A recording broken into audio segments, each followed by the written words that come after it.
Good afternoon, everyone. I'm Rob Ciampa. I'd like to welcome Marsh Sutherland here.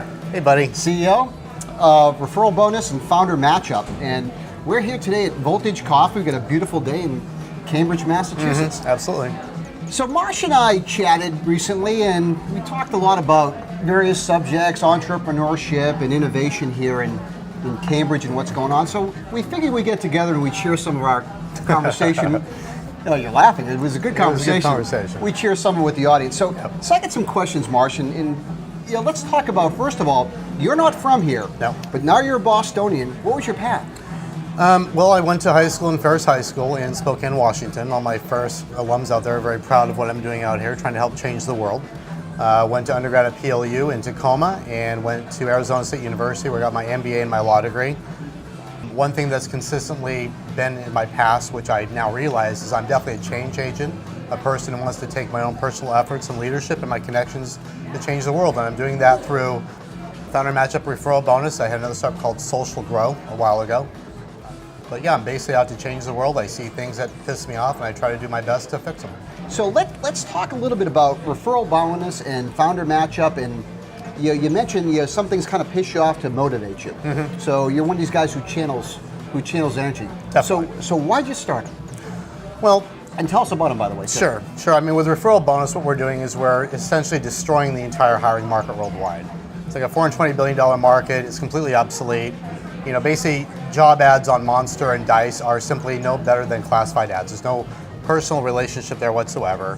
There are recruiting agencies as well. They don't know the candidates that they're submitting to their clients. They charge way too much money. I actually run Walden Recruiting as well. I'm trying to put myself out of business. I think it's obsolete. So ReferralBonus, what we're doing is we're essentially pure sourcing candidates from the people that have worked with them before. And we're going to hopefully be creating the world's largest charitable donation engine as well, because people who refer candidates will also be able to choose to donate their referral reward if they want to donate to a charity of their choice. Excellent. And FounderMatchup, I'm very involved in the Boston startup community. I run the Boston Business Park Media Group for Microsoft.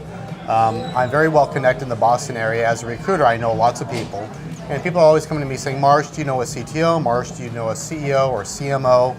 Marketing people, and it's difficult because I have so many requests coming through all the time. I said, you know what, I'm just going to establish an organization to do it. Cool. And I went to Startup Weekend a couple times, and one thing on Friday nights that they do is they have kind of a big pitch fest, and everybody goes up and spends a minute pitching their startup. They put on an overhead spreadsheet, and people get numbers. They go stand around the room, and they meet co-founders to do Startup Weekend. So what we decided to replicate that model. We're free. We don't charge $99 a weekend. We do it for free, and we've had 2 or 3 startups come out of it. So outstanding. It's working. So what Marsh isn't saying, he and I both hang out at the Cambridge Innovation Center.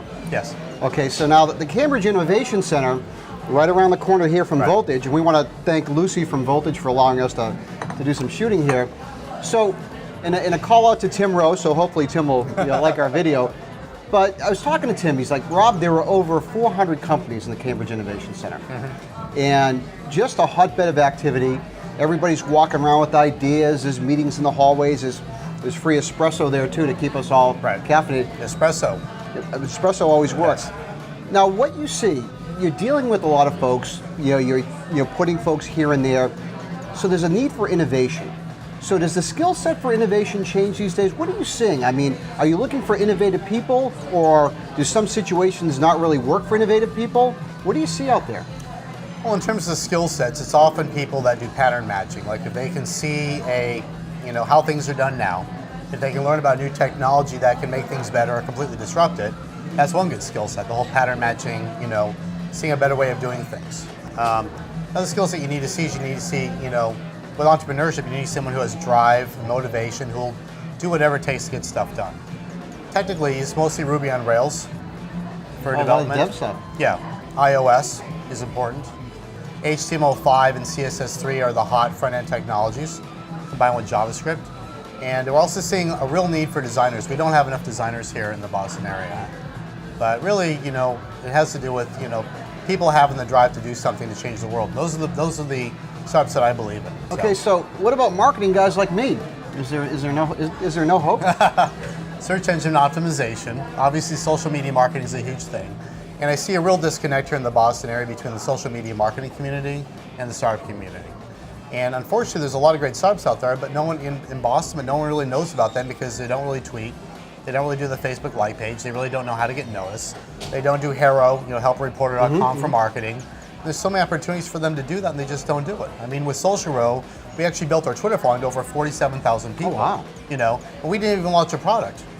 But we did that, but we also branded ourselves very well and became experts. We're quoted in a bunch of different newspapers and magazines from the helpreporter.com. There's a ton of opportunities for startups to brand themselves, become thought leaders in their particular expertise. So when they do launch, they already have a good following. When we actually launched SocialGrow back in February of 2010, we had 15,000 followers. We had over 9,000 hits to our website when we announced the launch.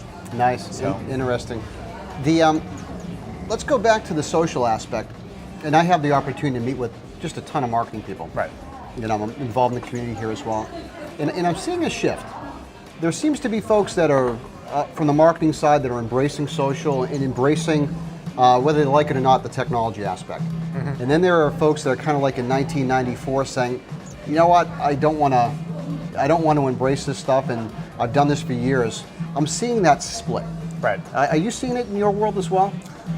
My world is pretty much, it depends on who the target audience is. If it's B2B, it tends to be the more old school marketing. I was at a event a few weeks ago where they said that like analyst reports are some of the best way to get B2B marketing. For ReferralBonus, so we'd want to be featured in Gartner, Forrester, things like that. And be featured on different B2B websites like ERE.net, which is where headhunters and recruiters go to. But for B2C, you definitely need to hit Twitter. You definitely need to be hitting Facebook for sure. And there's a whole lot of opportunities on that. LinkedIn, there you can pay for advertising. You've got Google AdWords. Depends on the startup, but there's different strategies to do that. I don't know that, I'm not a big believer in paid advertising anymore. When you have PR opportunities, like David Meerman Scott talks about newsjacking.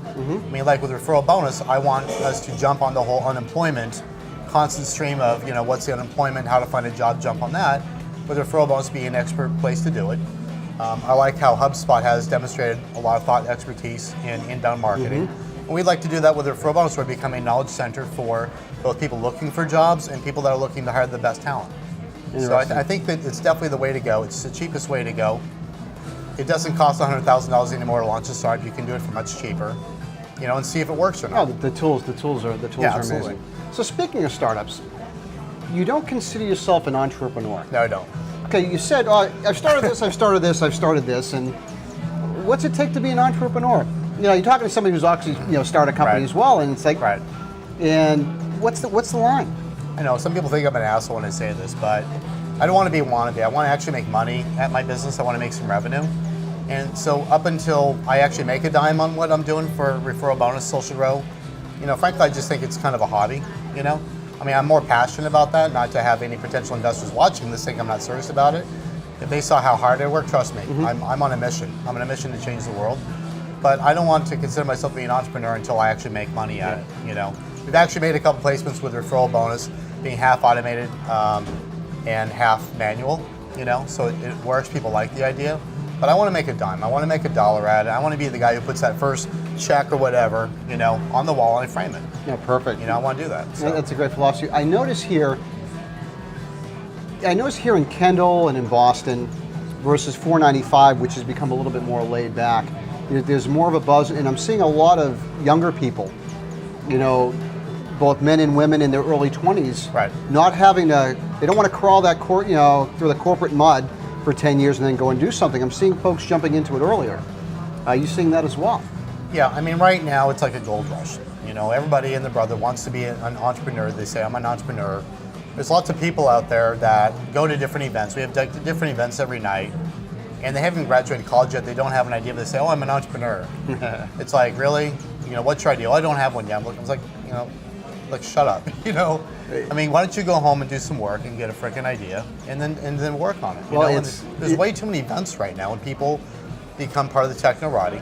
They show up at this event, that they become popular. But until you launch something, honestly, get your butt home, sit at the desk, and work on it. Launch a freaking product. Yeah, I hear a lot of people, talking about it. Right. And until you've mortgaged your house, Yeah. which some of us have to do our Yeah. ventures. Yeah. It's a big thing, and maybe the stakes have changed, but Maybe it's just actually launching something, yeah, exactly. instead of talking about it. Exactly. I launched SocialGrow. It was not hard to do. I backburnered it, and I'm on to ReferralBonus. We're going to launch it, come hell or high water. Okay, so what do you think people are talking about and not doing it?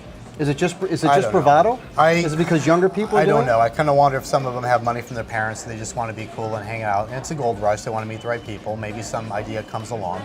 I mean, I'm kind of harsh. I want an idea to succeed. If I'm going to invest in an idea, if I become an angel investor someday, I want to have a really great team, and I want to have a killer global changing idea. Like Jordan Flegel at CoachUp, he's got a great idea. He's got an idea of like basically, let's put up a site where parents can find personal coaches, for their kids. Or anybody who wants a personal coach without having to go join a club or whatever. It's also expensive for personal coaches. How do they market themselves? They know how to market themselves. They just know how to coach.